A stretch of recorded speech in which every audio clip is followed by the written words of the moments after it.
Good morning and welcome to a new week. And this week the video is of a different format because I realised that I have now been living in Portugal for 5 years, and I wanted to celebrate that by doing a video that I share what my experiences have been of living here in Portugal, my honest opinion, feelings of what it's like to be here and living a life. And I also wanted to share about how I actually ended up living here in Portugal and what my plans are for the next 5 years. Let's talk about the weather, of course. I think it is one of the main reasons why most people choose to move abroad from the UK especially. And so yes, Portugal has 300 days of sun, and this brings with it a different quality of life, because from now, or not from now, from when summer began 2 months ago, from when the rain stopped and the sun has been shining, we will have sun practically every day all the way through now till end of January, February. In October in Central Portugal, and I think it is the same in other regions of Portugal as well, October can bring some rain, but there are also many days of sun there as well. And by October, the rain is a welcome sight indeed. And yeah, so the quality of life that it brings means that, during the months of from October through, or let's say November, all the way through to when the rains really start, which is around about the beginning of February here, you can, be outside so much of the time, and that's what I do. I'm as much as possible, I am outside, and it could just be pootling around here at my house, in the garden, doing jobs in the garden, or just enjoying the sun, and or going out and just sitting in a cafe outside, and enjoying all of that. That being able to be outside. I think it's just that being able to be outside, whatever you're doing. If you're sitting in the cafe, if you're going out for a meal, and whatever it is, and you can get out and you can walk and you can cycle for all those extra months of the year, and that is amazing. And yeah, Portugal does have rain as well. So here this last year we had a lot of rain from I can't remember when it actually started, but from in February, March and April, it was raining a lot. There were breaks in it, but not so much. And yeah, in those moments, I did feel like more confined to being inside the house, which was a little frustrating.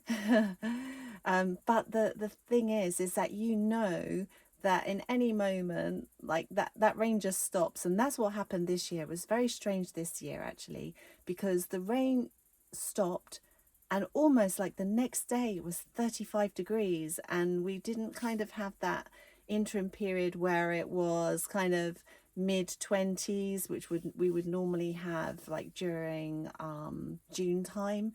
It just suddenly went to the mid-30s. So there is definitely something obviously happening with the weather here in Portugal, as it is happening all around the world. So yes, it is what it is, and I just make the most of these beautiful days, and even now when it has been so warm, you just adapt to the days, and but you in the evenings you can just be outside and it's so warm, and yeah. So the weather, there's a for me it's a obviously it's a big thumbs up for me for the weather here in Portugal.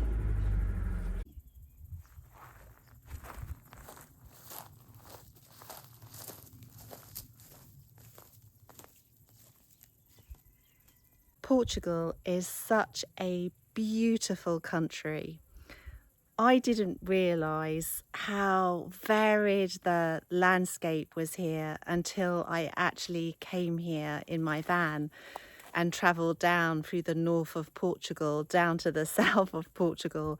I think most people see Portugal for its beaches in the Algarve region, but there is so much more to Portugal than that. There are mountains, there are beautiful lakes, there are rolling hills, obviously the beautiful beaches that I've already mentioned. And there is so much biodiversity here in Portugal. The variety that I've seen of birds and animals and insects, it's amazing. And for me, a person who just loves nature, that was one of the first things that I just simply fell in love with, was the beauty of this place. And unlike many other countries, you can actually be in places here and there is still nobody there. So yeah, you have that feeling of remoteness still. And I actually love places where other people don't go. Don't get me wrong, I like to be in community as well, but I love the peace and quiet of nature when there's no one else around. And yes. And so, yeah, in Portugal, I'm an hour, and where I am, I'm about an hour from the Serra da Estrela. And in the winter, there is snow up there, so I could go skiing there if I wanted to when it's sunny down here. I have the beautiful beaches along the west coast of Portugal as well as on the south coast. And just, I mean, you've seen what it's like here where I live.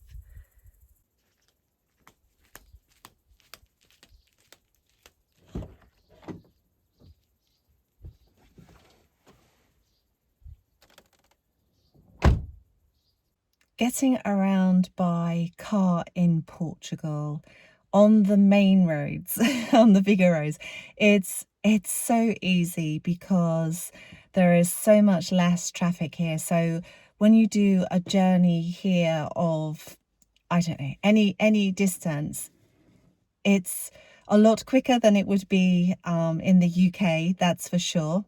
And I'm sure it would be a lot quicker than many other countries too, just because, yeah, the volume of traffic here is not the same as in other countries. I mean, even driving into Lisbon, there is some traffic, but it's not the same as other cities like London or Paris or any of those kind of countries. Now, the driving around in the small villages and mountain roads, like any mountain roads, the roads can be quite narrow at times. However, there's nothing really scary about it. Once you get used to it, I actually really love it. And where I live here, really, there is no traffic at all. And actually, when I do leave here where I live and go to other places, I'm actually then shocked a little bit by the traffic, amount of traffic that's there, but that it still really isn't any traffic at all. So yeah, and also the other thing, the public transport system. Now, I've not actually used the trains here in Portugal. I hear varying stories about the trains here. And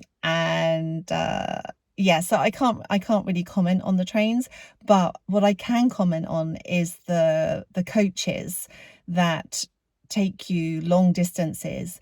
Now, I when I travel to the airport normally in Lisbon, I will get the coach here from Castelo Branco, which is about a 50-minute drive for me. But the coach journey is about 3 hours. Well, no, actually a bit less than that, probably 2.5 hours. And I've got a ticket for that. The ticket prices do vary dependent on the time of day and this kind of thing. But I've had a ticket for like €3.50. And wow, what's the point in using a car when the coach journey, only costs that amount of money and it's so easy to use. So let's talk about the healthcare system here in Portugal. I fortunately have not had much need for it. However, it was quite difficult for me to originally get they call it the utent number here in Portugal that you need so that you can see a doctor for free. You can go to the doctors, and I paid €40 to see a doctor when I didn't have that number. And my experience was that they are very busy. They don't want to, or don't seem to want to, take time to examine you. And they just write a prescription for you and off you go.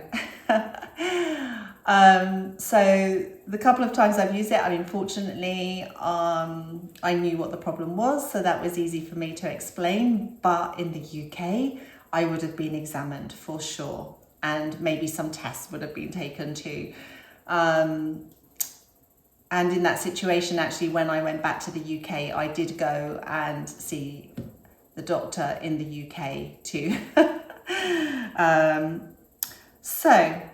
I do have high blood pressure. So what happens is I go to the doctors, but I'm not actually allocated a specific doctor, because it seems that estrangeiros, you don't get a family doctor because there's not enough, particularly in this area where I live. So that is one thing to bear in mind.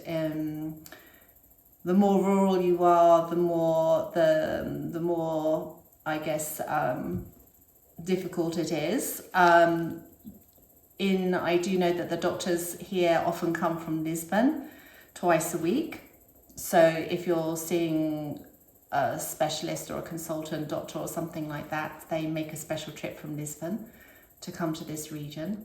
So yeah, when I originally went to be diagnosed with high blood pressure, I already kind of knew I had it because I'd been monitoring it, and I just so happened to go into a chemist pharmacy one day, and they had a blood pressure machine, and I took my blood pressure there, and it was pretty high.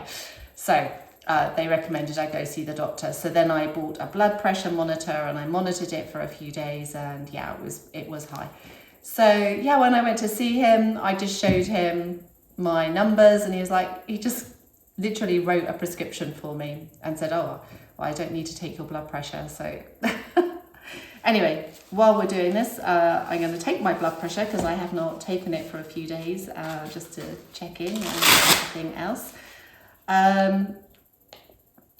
So prescription prices here in Portugal, there's not a set price. So you pay for whatever your prescription is for. Now, my blood pressure tablets that I get a packet normally costs me between €1.50 and €3, just depending on which brand it is that they happen to have at that particular pharmacy. Seems a bit crazy, but yeah, there you are. But it's obviously a lot cheaper than it is here in the UK. So let me just check what my reading is. Oh wow, it's actually good today. So that's good.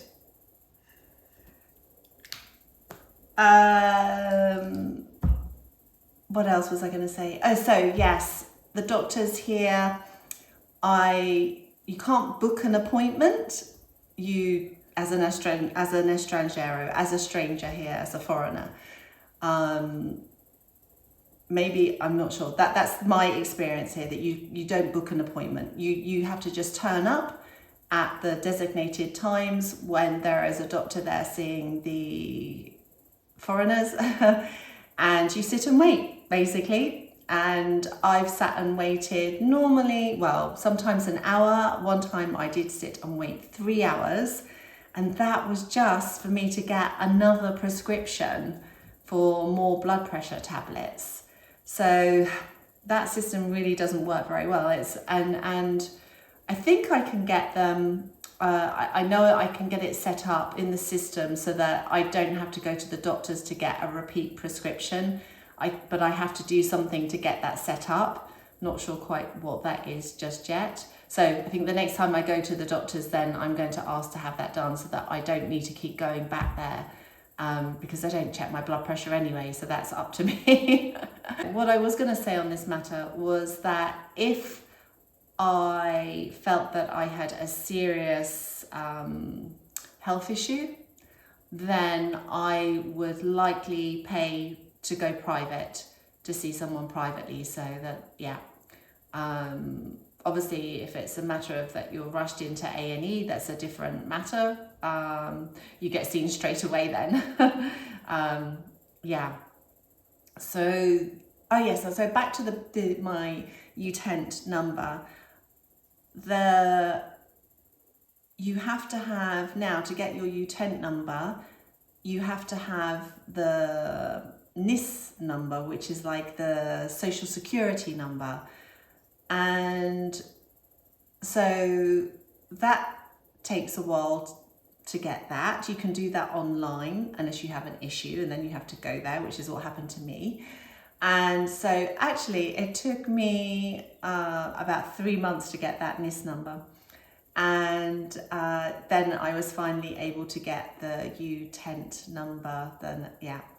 So, but I didn't have that number. I'd been in Portugal for about 2 years before I even was able to get that number.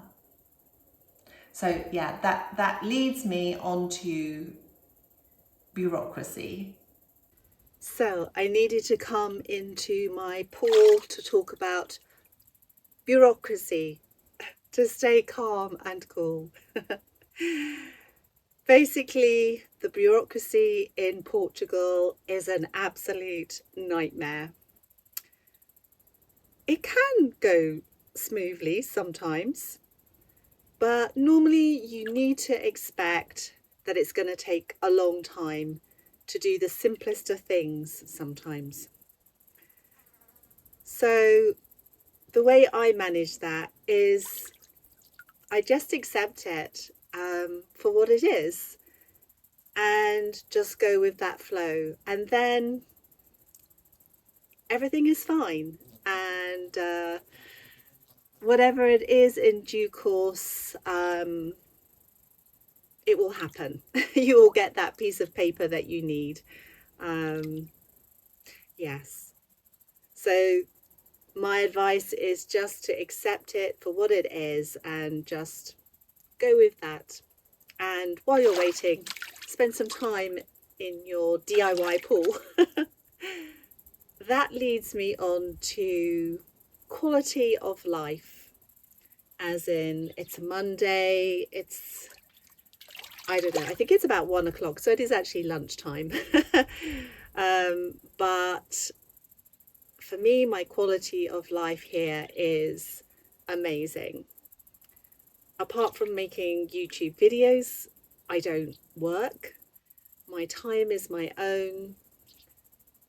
And I have a very peaceful, no stress life. And yeah, I mean, with all of that, how can you not be happy? And where I live is a very beautiful place, so of course I am happy. and I feel that I can breathe here. The pace of life in Portugal generally is a lot slower than other countries, particularly when you live rurally. It's a very slow pace of life, especially in the summer when it is this hot as well. You just have to take things slower, and it doesn't mean that you can't do the things that you enjoy doing. You just do them at a different pace. And so, yeah, the reasons of leaving the UK, to leave all of that burden behind me, is I've achieved it. And I just love the quality of life that I have here in Portugal. And now I am going to take a dip in the pool, which means basically going under the water, cooling off, and then I'm going to go and have some lunch.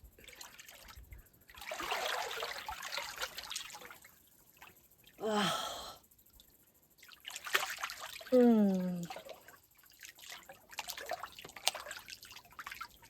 So, on a practical level, let me share how I managed to leave the UK and make a life here in Portugal. So, it all started way back in 2019 when I made the decision to change my life. I felt that I needed a life change from the life I was living in the UK, which wasn't a bad one. It was, in fact, a very good life. I had a house there and I had a good job, but I was, like a lot of people, working long hours, feeling stressed, not feeling like I had enough time to do the things that I love to do. So first of all, I decided that I was just going to take a year out. So I rented out my house and I bought a van. And I bought the van initially on finance. And my feeling was that after my year of travel, I would just sell the van and pay back the finance. But it became very clear when I started on my van journey through Europe that I was not going to go back to the life that I had been leading. I wasn't sure at that time where I was going to end up, but I knew that for financial freedom, it would have to be somewhere outside of the UK. So my van life journey ended up being the way that I discovered where I wanted to live. About a year into my van life journey, COVID came along. And in that moment, I thought, where could I go that I would feel safe in my van during this period, and not really knowing how COVID was going to evolve at that time. And having visited Portugal in my van already for a short period, I decided that because of the nature here, and because you can keep yourself away from people a lot if you choose, I decided to come back to Portugal.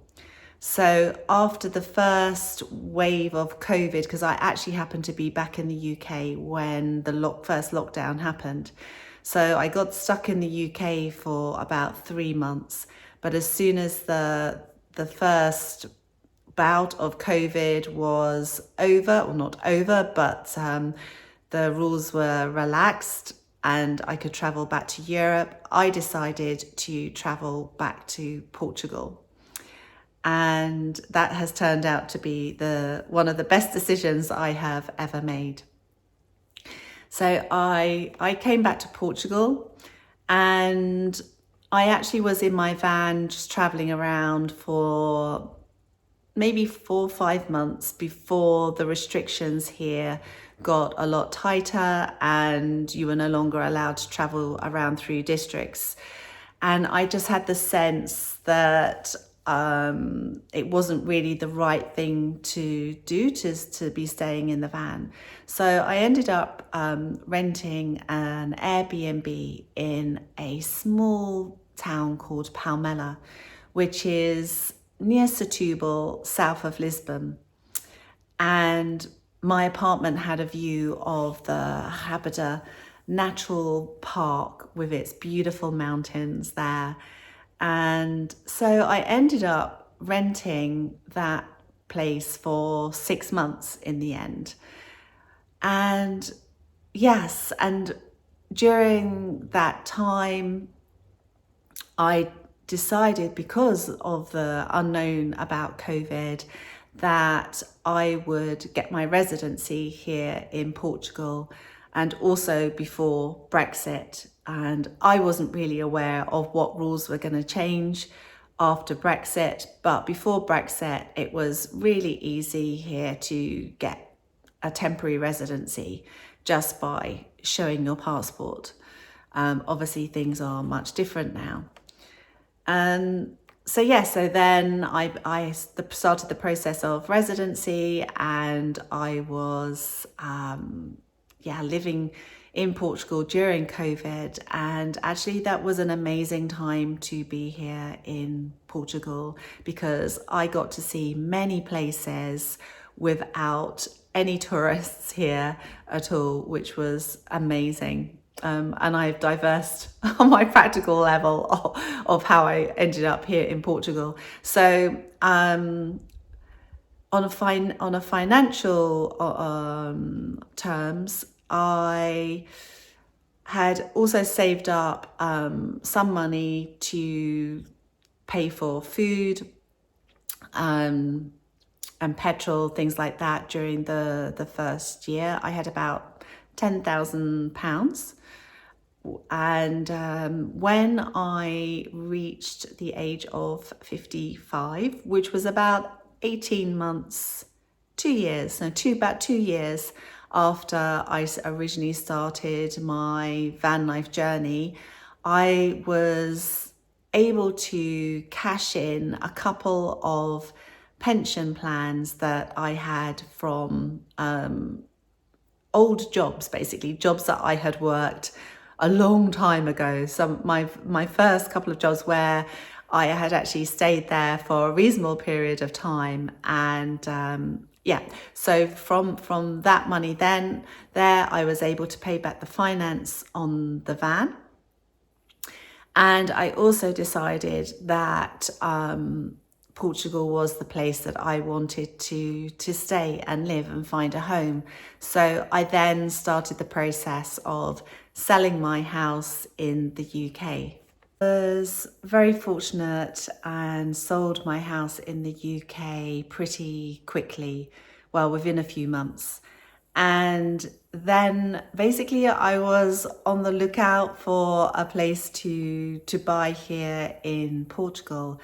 And I ended up in the zone of Leiria, and I found a house in a small village called near Vieira de Leiria, which is right near the sea on the west coast of Portugal. And so it was an old village house, a big house. It was a 3-bedroomed house with a small piece of land, or garden really, and it was in need of renovation, or more like restoration. It didn't need a big renovation work, but it certainly needed a lot of restoration and a lot of my time. And so it was, I bought the house and started to do the works. A lot of it I was doing myself. I did get some builders in to help with the process. And after I had been living there and working on the house, only actually for about 10 months, that wasn't really in my plan. But that house wasn't my vision of really where I wanted to live. I wanted to be more in nature. I wanted to have a bit more land. And I visited my friends who lived here in Monsanto. And Monsanto was a place that I had already been a couple of times in my van and absolutely loved, but felt that it was just possibly a little bit too remote for me. However, I came to visit my friends and I fell in love with their place and just decided I'm going to look for a place in this region and let's see what happens. And within a few months, I found this house here, which if you've been following my journey, you will know that it was basically an abandoned and it needed total renovation. And yeah, so I decided I'm going to sell my house in Leiria. And to give you an idea, I bought the house in Leiria in 2022. That's right, at the end of 2022, around about summertime. And I paid 70,000 euros for it. And then I sold it in the following year. So it was around about August. Yeah, about a year later, I actually physically sold it. And I sold it for 125,000 euros. I had spent about 30,000 euros, as well as all my time, of course, on that house. So on paper, I actually made a £25,000 profit, although I did have to pay some tax on that. So yeah, that kind of gave me a bit more money as well, so that then I could renovate this house here in Monsanto. And I don't mind talking about my finances because I feel like it gives you an idea of the kind of money that I was playing with or had. So when I sold my house in the UK, I had around about £125,000 from the sale of that house in the UK. So when I was looking at property here, I always had to take into account the price that I was buying the house for and then the renovation costs. And then this house cost me 70,000 euros. And I ended up spending about, I think, 60,000 euros at that point in time to have the main house renovated.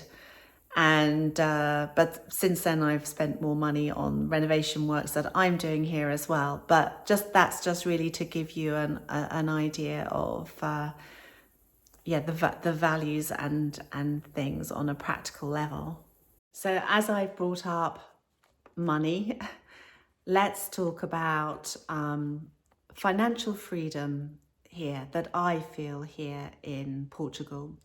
And the reason why I feel that is because I bought this house outright. I have no mortgage on it, no finance on it at all. So whatever happens, I know that I have a roof over my head. The second thing is that the bills here for utilities, I have water and electric here. I don't have gas at all. And my water bill here is on average about 20 euros a month. In the summer, I use a a lot more water because I'm watering the garden and filling the pool. But on average, it's just 20 euros a month. I am connected to the mains. I don't have a well here. And my electricity costs are 30 euros a month. And I don't have air conditioning. I think that can push the price up of electricity here quite a lot. Yeah, so for me, my overall house costs are virtually nothing.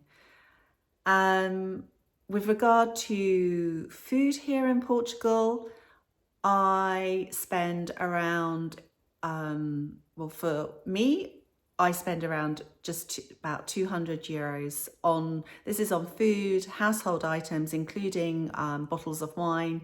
For 1 month, I spend about 200 euros.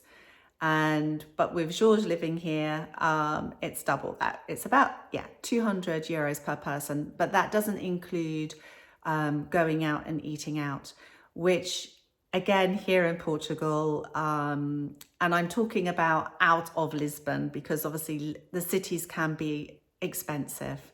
But even in Lisbon, you can find small local restaurants that are very cheap compared to many other countries. So if we're going out here, we can go out and have a really wonderful meal with wine for about 15 euros a head.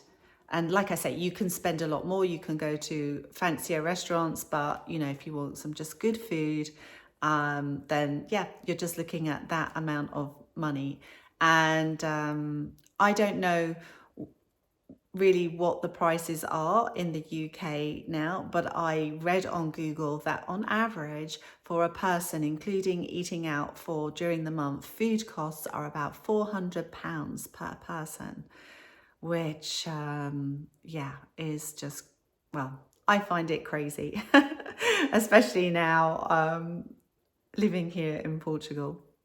And when I was recently back in the UK a few weeks ago, I couldn't believe the price of a glass of wine. And here in Portugal, it is a wine producing country. So everywhere you go, there are local wines, and they are very good. And you will pay about €2 for a very large glass of wine. Sometimes it's normally less than that. It's about €150 for a glass of wine, and about €1 30 cents for a beer. That I'm talking about a lager, a beer in a bottle there, rather than from the pump. You can get you can buy pumped beer here. You can even buy Guinness actually, and I'm sure those prices of that are going to be a lot cheaper here than in the UK. And so when you buy a bottle of wine in the supermarket, I mean, I buy a wine in the supermarket that costs I'm almost ashamed to say, why is that? I think it's like we put a value on something, say, oh, the more you pay, the better it is. But it doesn't work like that always. So I pay €179 for a bottle of wine, and it is really, really nice. And when I first saw it, I thought, oh, if I don't like it, it doesn't matter because it's just, so cheap. And so that is the wine that I generally buy in the supermarket. And you may be wondering how I manage to live without an income. I mean, I do have a very small income from YouTube, but it is very, very small.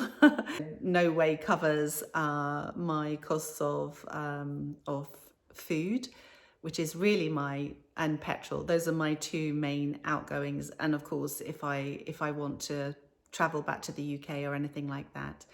So I have some savings that were left over from the sale of my house, but it is a very small amount. So I have to be very careful on how I spend my money, and I set myself a budget and I try to stick to that budget.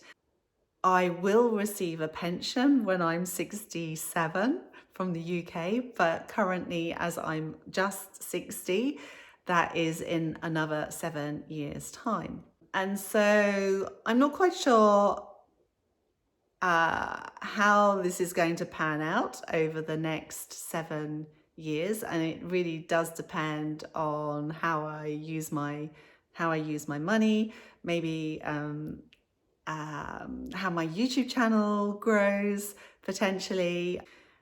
I'm not planning on getting a job currently.